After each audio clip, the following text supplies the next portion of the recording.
welcome everyone to Transformation with Martine. That's me. This is where we overcome anything and compromise nothing. I'm so excited. Friday at 1 p.m. Eastern and 10 a.m. Pacific is my favorite time. I love this show. I love speaking transformation, overcoming, because we as humans absolutely can. I am proof. My guest today is proof. And all my guests that I invite on the show today are proof that we can get back up from anything, literally anything. So without further ado, I'd like to welcome my guest today, Tara Galeano. And this is going to be a pretty powerful show. And as I told Tara when we were first starting, it's like, I had to dress the part. I felt like this is going to be a really amazing transformational show. And Tara is the founder of Rediscovering My Body, Boulder Sex Therapy, and she is amazing. So Tara, please introduce yourself a little better. Wonderful, wonderful. Such a pleasure to be here with you, Martine. And I love the wild side that you're bringing with your outfit. Love that. So yeah, I'm an author. I'm a speaker. I'm a retreat host. And I've been doing this work in the field of sexual wellness for about 2 decades, a little bit over that, and really helping women touch into their pleasure and rediscover their bodies. So I began this journey as an educator and was working with women who had had cancer, who were really distraught about their future. Like they didn't know if they were going to live or die. And so the prospect of having more pleasure in their body just seemed ridiculous. And yet, once they'd gone through the journey of chemo and surgery and radiation, or whatever their cancer diagnosis presented to them, they decided that they wanted more. And I was so honored to be with them on this journey, really phoenixes coming up from the flames as they were reclaiming pleasure in their lives for themselves and with their lovers and with their significant others. And so that's where this work began. And so then I decided to write this book, Rediscover My Body, for all women. So women were saying that they wanted that experience as well. And that's kind of where my work has landed these days. And so then I created the coaching business, Rediscovering My Body. Oh, I love that. I love that. Did you work with women like specifically with female cancers or all? All cancers, yeah. I think a large proportion of the women that I was working with had breast cancer because I was working primarily with a nurse navigator who was helping women with breast cancer.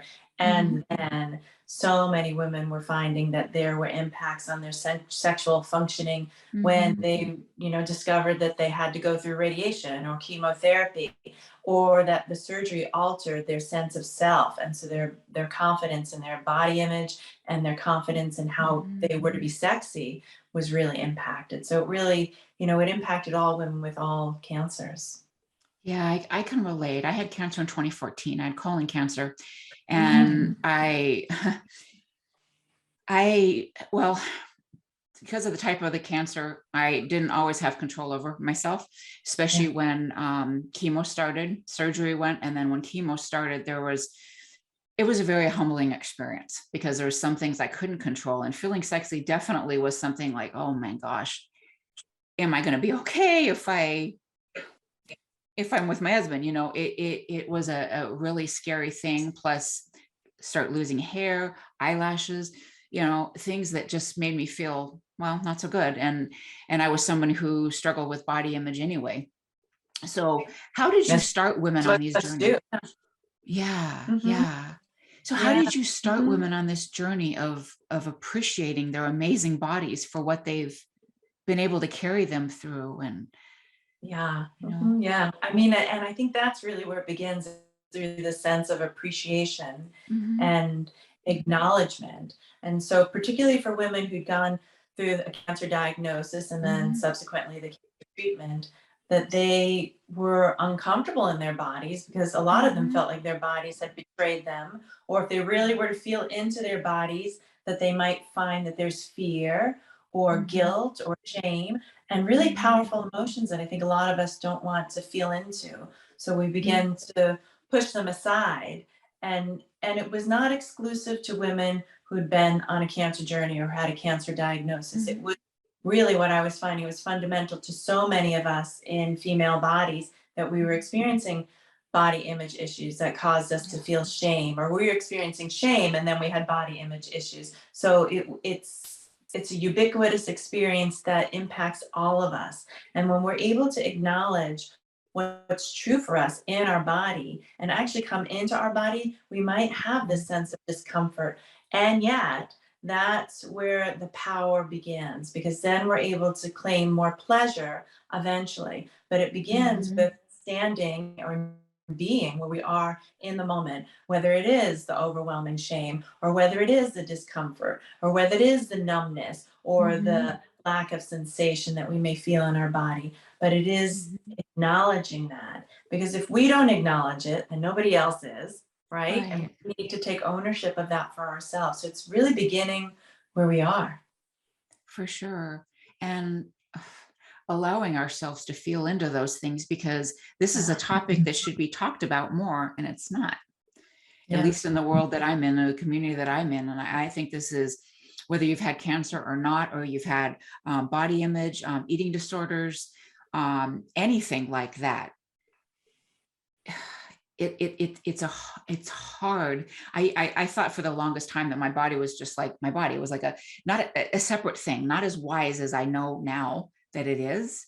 You know, I was actually on a coaching session the other day, and I asked my client, are you in your body right now? She goes, as a matter of fact, no, I'm not. I said, well, where are you? Over here, over there somewhere. Where are you? And it was kind of interesting, like just feeling into that. Like, where are you right now? What do you want to do? What do you want to be feeling right now? Do you not want to be feeling something right now, which is probably why you left? So for anyone that is in a place that they're not quite in touch with their bodies, it's a hard start. So like something that you talk about is a safe place for awakening. How would you describe that? Yeah. First, I want to acknowledge what you're saying, because I think oftentimes, yes, is that we have a mechanistic worldview where our bodies are seen as machines and really separate from who we are. And yet, when we shift our paradigm and come into our bodies can actually be that safe haven for us, because they are inherently wise. And the ability to trust that is profoundly healing. And that's really what I teach. And so 3 modalities, breath, sound, and movement, are going to help cleanse or clear the blockages that we may experience from trauma, which is anything that overwhelms the nervous system. And then it also helps us reach for more pleasure. So that same breath, that same movement, that same sound is going to allow us to have ecstasy in our bodies, in these vehicles. That is really the pathway forward. And we don't learn this stuff.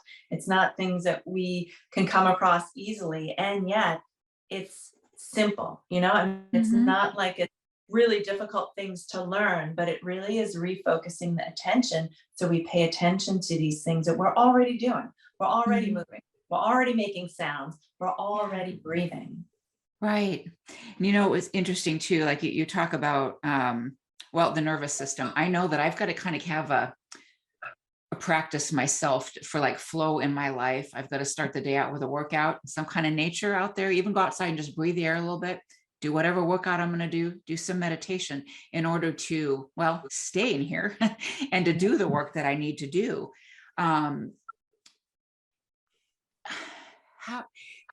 So you're talking about the breath, sound, movement. That sounds to me like kind of the same, like balancing that nervous system. Yes. To be able to experience anything, any good stuff, right? It's true. And oftentimes our nervous systems are so dysregulated because we live in a chaotic environment. We live in a chaotic world where pandemics happen, where wars happen, where we have discord in relationships with our primary partners, where we have unpleasant work situations. I mean, life happens. And what happens is oftentimes our sense of self or our sense of equilibrium goes with those external events. And the opportunity is really to refocus within ourselves. How do we keep that awareness and that equanimity within our being, regardless of what the external circumstances look like? And that's a really tricky thing to do. And so oftentimes we're introduced to that practice through meditation, which allows experience a sense of mindfulness. And I would say coming into the body is the next layer, as one of my mentors talks about. She talks about her mentor who says bodyfulness. And so really Oh, coming nice. into the body. Yeah. Oh, I like that. I want to use that one. Yeah. Bodyfulness. That's really good. Yeah. So speaking of that, we're going to go to break in a couple minutes, but something you say as well is we get lost and need to find our way back to our bodies. So, so is this how we start? Like with breath, with meditation, with how do you guide people there? I really need to meet people where they're at, because meditation, I would say for some people, feels like an advanced practice, because it is this opportunity to come into stillness that actually can activate and create more anxiety for some people. And that's not always a pathway forward. Sometimes it actually is more through the movement. That oftentimes people can find the stillness within the movement because they're already moving. So if they can bring their awareness to something that they're already doing, then that helps with the activation for other parts of their life. Some people find a contemplative practice in painting or in writing or in cooking. So really the question is to begin to observe what it is you're already doing that puts you in the flow. Because I don't come in with a prescriptive advice. I come in to meet you where you're at. So this way you can really begin to explore what's true for you. And that's really the reason why I wrote the book like I did. The book, Rediscovering My Body, is a guidebook to help women collect the data points, to put it in a contained space, and to be able to reference it for themselves. So they know better what's true for them. Right. I love that. I love that. And you know, another word that you've said a couple of times too now is simple. And one of my master coach always taught us that everything is really quite simple. We blow it up into these big things.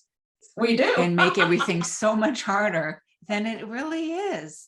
Sure. And sometimes, and sometimes it is just a simple breath. And yes, what you were saying about some people for meditation, it's just a very hard thing. And it was for me in the beginning, that's for sure. I had to build up slowly, 3 minutes, 5 minutes, 10. And then now I can just go for sometimes a good hour if I need that or want that. So we are going to take a break, but why don't you tell everybody, well, first where they can find you and then where they can get your book. I love it. So rediscoveringmybody.com is my website. It's a great way to find me. And you can find my book on Amazon. Right on. Okay, everyone, we're going to take a break and then we'll come back and talk some more about rediscovering our bodies. Did you know that you hold the greatest truths in your body? Are you ready to feel more confident, claim your desire, and speak it out loud? Are you ready to increase your capacity for pleasure? Yes, the Rediscovering My Body coaching program is for you. Tara Galeano has been transforming women's sexual lives for over 2 decades as a sex therapist. Let her help you. Visit rediscoveringmybody.com. That's rediscoveringmybody.com.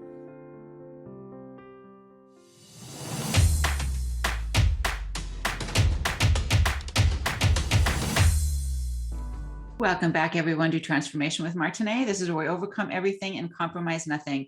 My guest today is Tara Galeano, and we have been talking about pleasure in our bodies, rediscovering our bodies, and just knowing and believing that they're not just a machine. They're not some robot that kind of takes us from one place to another. They are wise, infinitely wise. And I really didn't get that up to about 10 years ago. I had cancer, as some people know, in 2014. And that's when I really, or actually even when I had kids, I started appreciating myself more. But once cancer came in, it's like, wow, she really is great. She really takes care of me.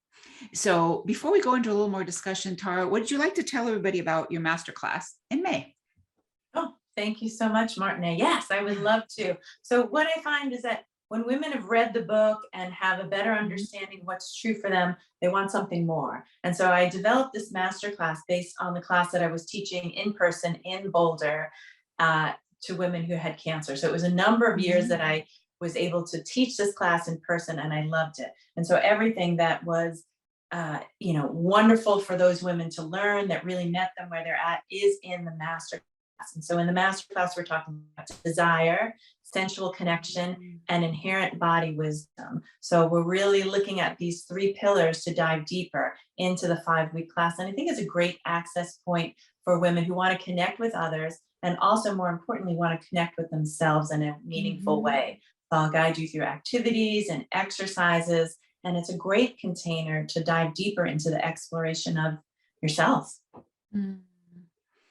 Yeah, that's like, I remember we talked a little bit on break that I used to be embarrassed about so many things, about sex or just my body itself. I remember just being horrified just about, monthly, my period and all that was just so embarrassing to me. I wouldn't buy anything without buying 10 other things along with it. Whereas my daughter's 21, 23, don't think anything of it.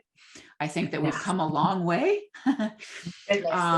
Yeah, but I was just so embarrassed. And part of that was my upbringing. My mom was extremely proper. You did not talk about things, like just the 2 of you or whatever. And my mom really didn't tell me anything even about my monthly cycle until I found out from a friend. So I think that's why I became embarrassed by things, which is just the way I was raised.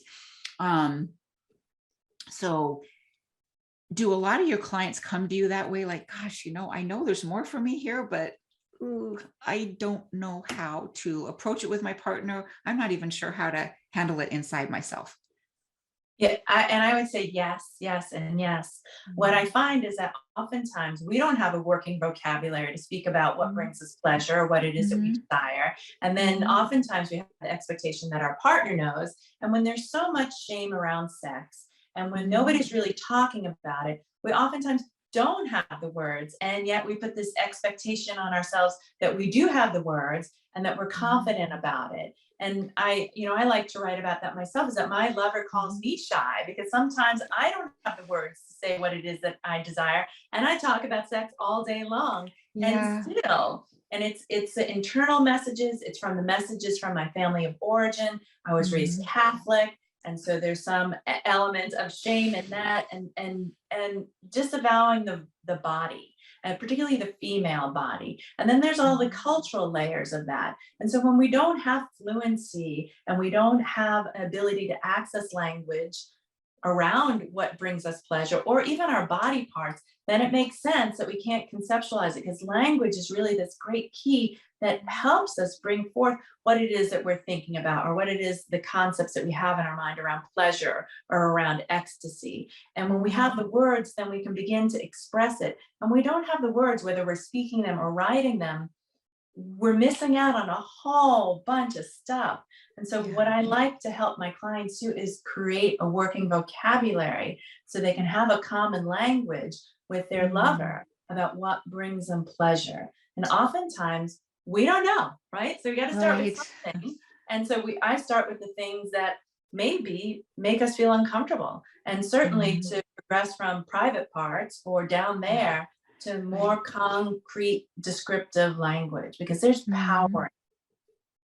Yeah, I would say that too. And it's like you were saying, the words have to fit. Somebody may prefer one thing over the other, but whatever feels comfortable to you. And as I would do with my own clients anyway, is like kind of sit in that discomfort and ask yourself, is this really what you believe? Is this really how you feel about things? Does this word really bother me, or did this bother my mother? Or, I think that might be helpful too. Yes, yes to all of that. Yeah, because we need to start somewhere. And when we recognize the words that we've inherited from our mothers, whether they were talking about our menses, or they were talking about our periods, or they weren't talking about them, it is the words that they use and how they share them with us. And it is also the words that they don't use. And it is also the topics that they avoid, because that transmission comes through in a felt sense through the body. So your mother not sharing with you about the beauty of coming into womanhood by achieving your menses or having your menses is information, right? And so you sharing that with your daughters and making it common, like this is normal thing, this is what we cycle through every month, just like the moon cycles, we cycle, brings it to a different context. And so we're always creating context for ourselves and for others. And when we have language to create that context, we can create some really beautiful, powerful images to hold ourselves and to hold young women. It's like we can really change things by the words that we're using. Absolutely. This just popped in my head and I just thought I'd share it because it goes to show how embarrassed I was, but at the same time, so interested. I remember my dad was over one day, and this was when I was probably about 22, and I brought my first place, and I was babysitting my sister's son, and he was just starting to toddle around the house, and I used to give him free rein, just do whatever. And my sister was always like, you got to watch him a little bit more. And so I'm watching him, but I'm letting him explore. And he he goes into my bookshelf, my bookcase, and I had tons of books, like literally tons of books, different shelves. And guess what book he brings out and hands to my dad? The Art of Sexual Ecstasy. I love it. Oh my goodness. It's one of those things where if you could just kind of melt into the floor, I love it. that would have been it. But it's just funny how these things, even as a grown woman that I was, even then on my own, I left home at 17, that long, how embarrassing it still was. Yes. Oh Lordy. Yeah. Yeah. And the discomfort that we feel. And, and children, they know immediately. So they go right to the source because that's where the charge is. And then they present, and what did your dad feel? And what did you feel? And like in that connection. And then also the transmission to your nephew of like, oh, there's something charged about this. Yes. Yes, it was so interesting. Beyond words. Yeah. And my dad actually was like, oh, nice book, Martine. I love it. That look and that sound, like, whoa. Yeah. That's okay. We're all through all that now. But yeah. So do women come to you also with like, they want to be more close. They want the satisfaction themselves, but they really want something with their partner, and maybe their partner's a little more embarrassed. Or I've experienced that in my own life, as well as clients even coming to me talking about like, gosh, I really want more of this. And it's not my level. It's not my expertise as it is yours. So do you counsel with the men as well, or just through your women? I work with all people. I actually go through phases. Sometimes I'm working with more men. Sometimes I'm working with more women. I work with a lot of couples. It really depends on where the desire lies. Because oftentimes when there is an issue in the relationship, it's not one person. It's often a function of the relationship, is what I like to say. So everybody's participating to create that. And what I find is that they actually want the art of ecstasy. They want more intimacy. They want to reach for more, and they don't know how, and they get stuck in the patterns that they get stuck in. And that is the opportunity to change things. And so when they recognize that they're stuck in the same old pattern, and what I find, particularly with couples, is that they love each other, that most of the rest of their life is actually quite satisfying. They're living together like roommates, and they don't know how to get that erotic spark because the eros is dead, right? It's dormant because the wildness needs to exist. And the wildness is the mystery. The wildness is how we inhabit our being. And when we domesticate ourselves and come into rhythm and routine, which is also a desire for being human, like we like that comfort, we like that familiarity. But when it rains and the wildness is dead, then you need a sex therapist. You need somebody is up again. Yeah, because when you start out in your relationships, boy, it's just like all the time, several times a day, maybe. Maybe that's a little overzealous, but all that happens. And then when you get in that routine, it is like the roommate situation. I've heard that from countless people in my own practice and colleagues and everything else. Yes. Golly, I guess it's not only the stress of life, but it's just the day to day. And sometimes it's like, oh, no, I don't want to do that. And then, but if you do, boy, it brings you closer and everything else if you can connect again and find a way to connect again. Yes. I mean, and what I believe is that sex is actually a vital life force. It's like when we allow that experience to flow through us, it gives us that much more power, that much more passion, that much more vitality. And so to neglect it is really to neglect part of our life force. And because when we can feel ecstasy and orgasm, it's like that is Mhm. powerful stuff. Oh, We're yeah. not doing anything but just allowing it to be through and coming through our vessel, our vehicle of body. Right. And that's another thing you can look at, just orgasm itself. You think about how amazing your body really is. Holy Yeah. wow, right? Yeah. It's Yeah. amazing, all the things that she does for us, as well as take care of us in every day. It's Right. amazing. Yeah, because the clitoris has no function other than pleasure. It is the Mhm. only thing that it knows, right? It's just about pleasure and has 8,000 nerve endings, and Mhm. that is the function of the clitoris. And Yeah. so, wow, we're really built for pleasure. That is our birthright. And oftentimes we forego it. We think, okay, I got to do Mhm. the dishes, I got to do the groceries, I got to pay the bills. And Yep. all of those things will always be there, but actually coming back to the pleasure and allowing yourself to experience that is very powerful. And when it fills you Mm. up, you actually have more energy then to do other things. And I would suggest that others then can effortlessly take from your energy or absorb your energy. Mhm. It doesn't deplete you because you're overflowing from this Right. ecstasy. Mhm. Yeah, I agree with that. And just the connection with your partner, you love him or her more. Yeah. Mhm. Yeah, absolutely. Okay, so we're going to take a break and we will come back. Oh, actually, first, please tell everybody where they can find you again and your Yeah. book. I love it. Yeah. So you can find me on rediscovermybody.com, and that's where the masterclass is available. And then you can also find Yeah. my book on Amazon. Awesome. Okay, we'll be back, everybody. Thank you. Did you know that you hold the greatest truths in your body? Are you ready to feel more confident, claim your desire, and speak it out loud? Are you ready to increase your capacity for pleasure? Yes, the Rediscovering My Body coaching program is for you. Tara Galeano has been transforming women's sexual lives for over 2 decades as a sex therapist. Let her help you. Visit rediscoveringmybody.com. That's rediscoveringmybody.com.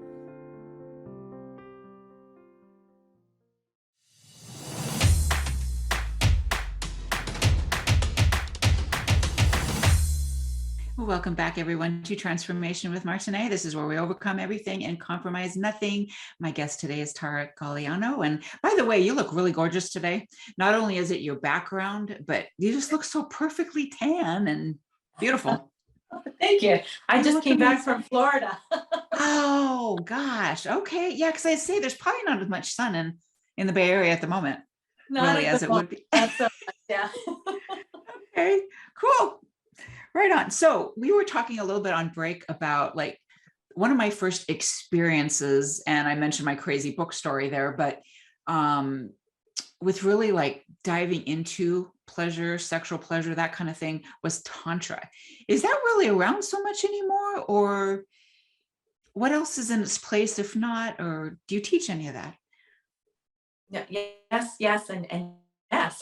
Okay, Yeah. awesome.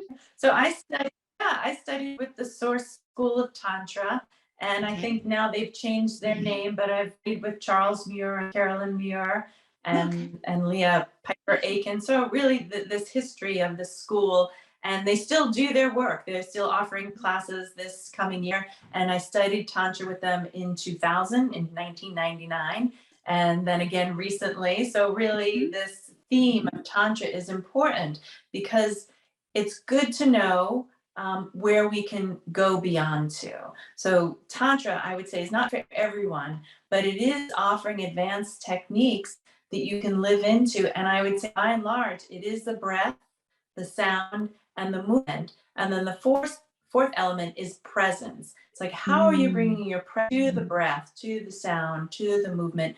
And also, there's great techniques to learn about how to give and mhm. also how to receive. And this is really important because it is part of the work that I do even with communication, because oftentimes we imagine that everything's a dialogue, and so I say something, you say something here, and so there's back and forth, and then nobody's listening. And so when we separate the roles and we have a giver and a receiver like we do in Tantra, then somebody actually gets to give, and we get to Mm, luxuriate in the experience of just receiving. And then the giver gets to find the pleasure in the giving. the pleasure for themselves and the pleasure for the other, but really focusing first on the pleasure for themselves, because there is pleasure giving. And we oftentimes don't focus on that because we're in a, particularly with heterosexual couples, we're in a performative paradigm where women feel like they need to give to their partner, they need to please their partner, they need to be a certain way. And there's this level of, let me love you, so then you'll love me. And the deeper level of, let me just love you because I love me, is a very different way to come to the sexual connection or to making love. And Tantra really shifts that paradigm. So it's not the performative paradigm, but it really is loving yourself and then offering yourself to your beloved. So I think it's a great tool. It's a great technique, especially for couples who are feeling stuck or stagnant and don't know how to create more spark in their relationship. Tantra gives a good, I mean, it's thousands of years old. It is from the Vedas. So it's got some history to it. It's got some depth to it. And I think it's a beautiful, beautiful way to connect with your beloved. Yeah, you know, like what you were just saying about women and pleasing their partner in a heterosexual relationship or whatever for a guy, male and female, like you said, there is like a pressure in some senses, or at least I've experienced that. And I know clients have as well.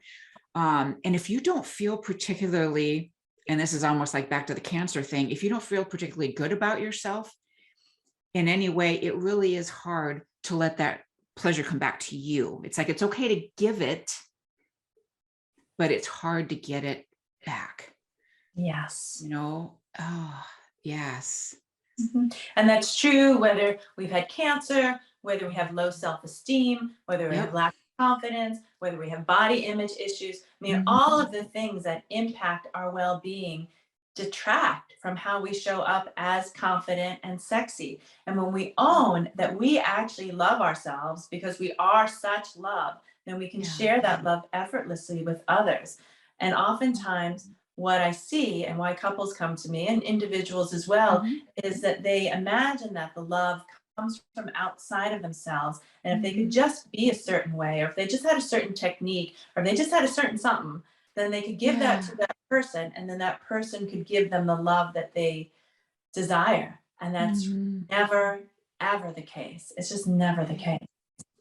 Yeah, and it makes me sad. It even thinks about going back a little bit in my life, going into the clients' lives, that, and especially women, it's like sometimes we, you know, a lot of us, and I'm sure you talk about it in your work too, as well, is like we spend a lot of time in the self-abuse room, which is what we call it in my community. We call it the self-abuse room.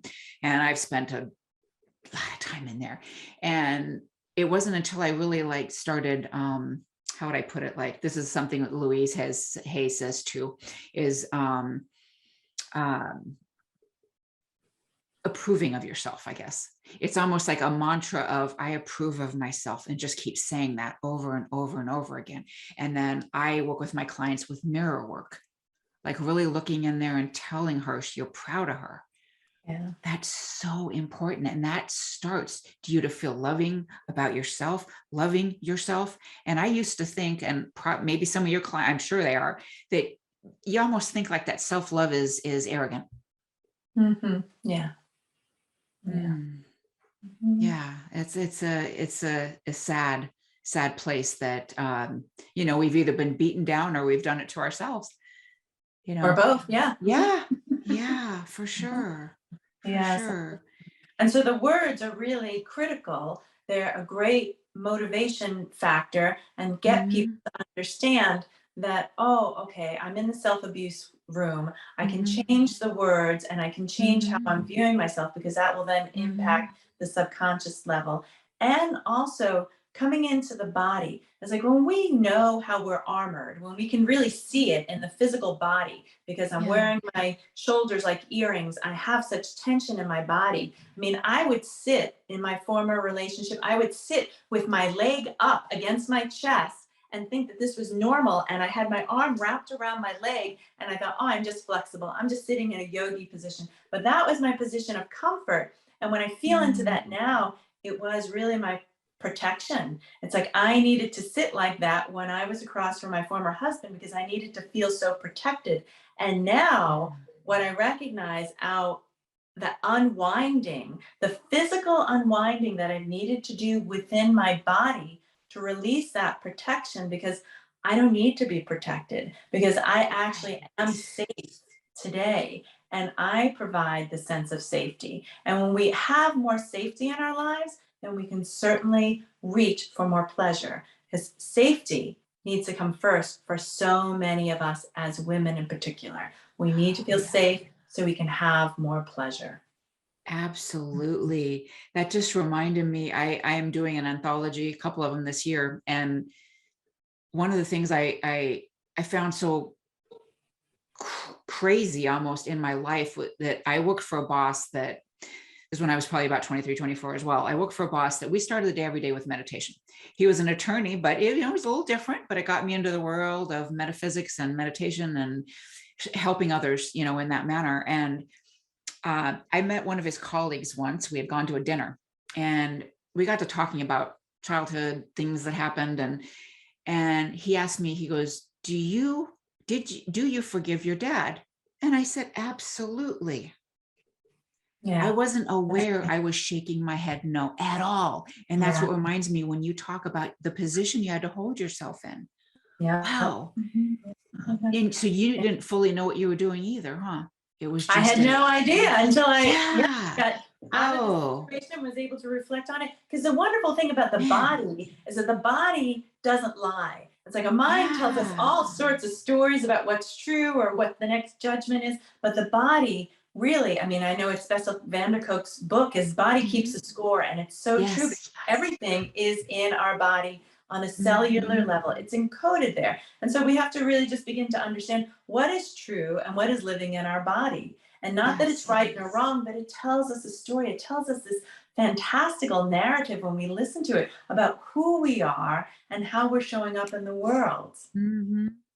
It's a great story to listen to, and we're able to take that in. We can begin to understand, oh, this is really how I want to show up in the world, and this is how I need to live into that, and this is who I need to become in order to have that fantastic relationship, in order to have that mind-blowing sex, in order to have those orgasms multiple times. We need to believe that we can become that person and then be that person.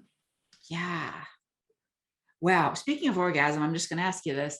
One of my girlfriends says that she's had such powerful ones, she almost blacks out. Is that possible?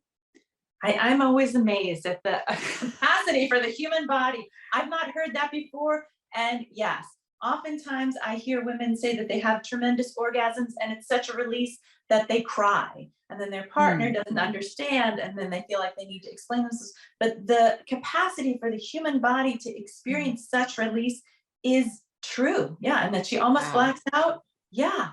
Yeah. Wow. That's amazing. I'd like to experience that. Maybe not blacking out. Sounds good to me. And so it is. And so it is. I'm going to call that in. Yeah. See, I'm getting bolder. I love it. Love it. You wild woman. Woo! Yay! Yay for wild women. All right. So we're going to take another little break. A little embarrassed, not really. And we'll be right back to discuss more about rediscovering our bodies. Thank you so much, Tara. This is a great convo. Oh, I'm so glad to be here. Awesome. Did you know that you hold the greatest truths in your body? Are you ready to feel more confident, claim your desire, and speak it out loud? Are you ready to increase your capacity for pleasure? Yes, the Rediscovering My Body coaching program is for you. Tara Galeano has been transforming women's sexual lives for over 2 decades as a sex therapist. Let her help you. Visit rediscoveringmybody.com. That's rediscoveringmybody.com.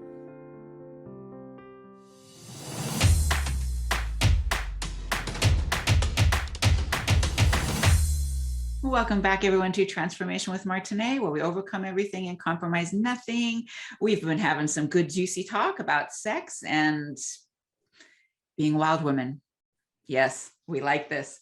So Tara, we talked a little bit on break about so if a woman comes to you and maybe she just really feels unfulfilled in her life, in her sex life, and she wants to make a step to get closer to her partner. How would you advise, or what would you do? How would you start that out? Yeah, I think that's a great question. And it's complicated because it would really depend upon what her issues are. What is she coming in for? I mean, I know it sounds pretty straightforward. Is her partner willing to come to therapy? If they're not, then it's a different pathway forward. If she just wants to come, but she really wants her partner to come, and she can convince her partner to come, then we can have a different story, really. But one thing that I find often is that for the woman to initiate this process is really for her to take assessment of where she's at. What is it that she wants? What does she desire more of? And how, I mean, really what comes to me is, how is she embracing the wild within her own life?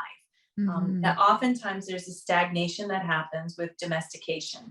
And so the rhythm, the routine, oftentimes you receive accolades for being cerebral. So it's this Cartesian world we live in. I think, therefore I am. And so we're living from here up. And the wild doesn't live like that. The wild is really about coming into the body. And so then how are you moving in the wild? How are you being in the wild? How does it sound to live in the wild? And really to come back into the body and the imagination. Because sex, even though a lot of people are coming or are kind of serious about this, and it's like, this is really disrupting my life and I need to have it. It's so much about coming into playfulness and creativity and the imagination, because that's where the erotic life lives. And when we remember that we are mystery, like we are magic, to be in human life and to create what it is that we create every day is really to step into the unknown. And when we become formulaic about our lives, whether it is our sex life or how we do work or how we do anything, we've robbed ourselves of the sense of mystery. And habitual patterns simplify things for our mind. And we like that because it helps us grasp onto this routine and regularity. Great. And we also need to live into the rhythm of the wild. So how are you embracing the wild? How have you become overly domesticated in your own life? How are you, howling at the moon? I mean, how are you dancing naked? And where do you bring that wildness into your relationship? Because it takes courage and it takes vulnerability. That's what I say. Like, are you willing? Are you willing to come to those questions and be honest about the answers? And that's what it takes to come to sex therapy. That's what it takes to come to sexual empowerment coaching, is the vulnerability and the courage to step into that. And that's why I loved working with the women who had cancer, because they're like, okay, I've already faced death, right? It's like, I totally faced this because I got this. And so they were really determined and courageous, and so much heart and so much love, not only for themselves, but for each other. So they could really support the other women who were going through the process. And even if they couldn't see it for themselves, they could always see it for another. And so they imagine for the other. And then because that was reflected back to them, they can begin to imagine it for themselves. Yes, I can have a better relationship with my partner. Yes, I can have more love in my life. Yes, I can take all of these resources that I thought were finite, that I use on all of these medical conditions and finances and time, and I can take those and just have more pleasure, because how hedonistic is that? Absolutely. Absolutely. What would you say? I just had this come up recently. What would you say to a woman that her spouse, her partner is not the pursuing type, but she wants to be pursued? What would you recommend to that? Yeah, I love it. Oh yeah. And coming back to the cancer paradigm, it's like, wow, what I would see is that oftentimes the primary caregiver was the spouse or the significant other. And then they didn't want to touch the woman because they felt like, oh, I'm going to cause her pain. I don't want to cause her pain. Yeah. So then there would be this chasm. And whether they were, the pursuer in the past, they certainly weren't the pursuer now, because they were waiting for the woman to let them know, okay, I can approach you now. And then the woman was feeling into the story of, well, I must not be attractive. I don't feel attractive. And if Right. I was attractive, they would be pursuing me like they used to, and now they're not. And so, whoa, you can see Mhm. where the stories blow up and they're, perfectly entwined to fortify the other, but they're not actually meeting each other. And they so desire to meet. And so, what I Right. really recommend, and I love giving prescribed activities so we Mhm. can feel into what does it feel like to try this on? And if Mhm. I try on this activity and it doesn't feel good, will I be willing to try it again? And so, Mhm. for example, I like for couples to begin to recognize who initiates. Who Mhm. initiates sexual intercourse? Who initiates the dates? Who initiates the hugs? Who initiates the makeout sessions? And Mhm. if you initiate and the other person accepts, great. And next time, the person who accepted gets to initiate. And if Mhm. you initiate and the other person says, no, thank you, then the other person who did not accept gets to initiate, but they need to do it at a time that they say, well, I didn't say yes tonight, but tomorrow or on Friday night, I'll Mhm. feel more relaxed. I'll feel like work week is done. I can focus more on Yeah. you. And so I can do that at 7 o'clock. That's where it needs to happen, because when the person who's always trying always tries, they're always going to have to deal with rejection. And the person Right. who never tries is always getting what they want. They're always getting what they want. And so there becomes a power differential. Mhm. And so we need to feel into, well, this is a habitual pattern, and I need to step out because I love my beloved. I'm willing to try something different, and I'm going to feel awkward, and I'm not going to really feel skilled with it. And it's going to be messy, but it's okay because I trust the process and I trust my beloved, and I want to have this Right. experience. So that's the chasm that we need to begin to cross, and that it's okay. And if when we can be gentle with ourselves, and we can be gentle with others, we actually might even have For some fun sure. with it too, right? Absolutely. I think it comes down to conversation and just about anything, and Mhm. seeing what works for one and what works the other, and then trying to, in a sense, figure out their love language, what works, how do they want to be talked to, how do they want to be approached. Yeah. Yeah, so Yeah. it is a conversation, and then it's just doing it. Because I've Right. been a talk therapist for a long time, and so many times it's just too many words. It's too much talking, and more activation, more being in the body, more reaching with intention is so much more powerful than just talking about it. We can talk until we're blue in the Absolutely. face. You're so right. That's absolutely true. Take the action. So we've just got about another minute left. Can you tell everybody where to reach you again? I would say mention your book and your masterclass again. And of course, we got Tara thinking about a nice, wonderful women get together here I coming love soon it. too, just to talk. I love it. Yeah, so Dinner with Tara, that will be posted on my Yes. Rediscovering My Body website. So Yes. it's rediscoveringmybody.com. My book is available on Amazon. I invite you to check it out so you can begin to catalog what you know is true for you and try some of these exercises and activities. I think you'll love them. And that's how you reach me, at my website. And I love to hear and talk to all people, men, women, to find out what's true for you and to find out how you're reaching for more pleasure. Oh, absolutely. Because we deserve that. Yeah. We deserve that. And it's great once we realize that we do, and your world can change once you Yeah. do. I thank you so much, Tara. This was an awesome conversation. I was a little nervous, and I am so glad that we got together and shared. And I'm so happy for everybody that gets in touch with you. Me too. It's been such a pleasure. Yay. Martine. Thank you. Thank you. Thank you, everyone. We'll see you next week, 1 p.m. Eastern and 10 a.m. Pacific every Friday. Thank you all. Thank you for listening to Transformation with Martine. Did listening today spark a sense of hope and possibility?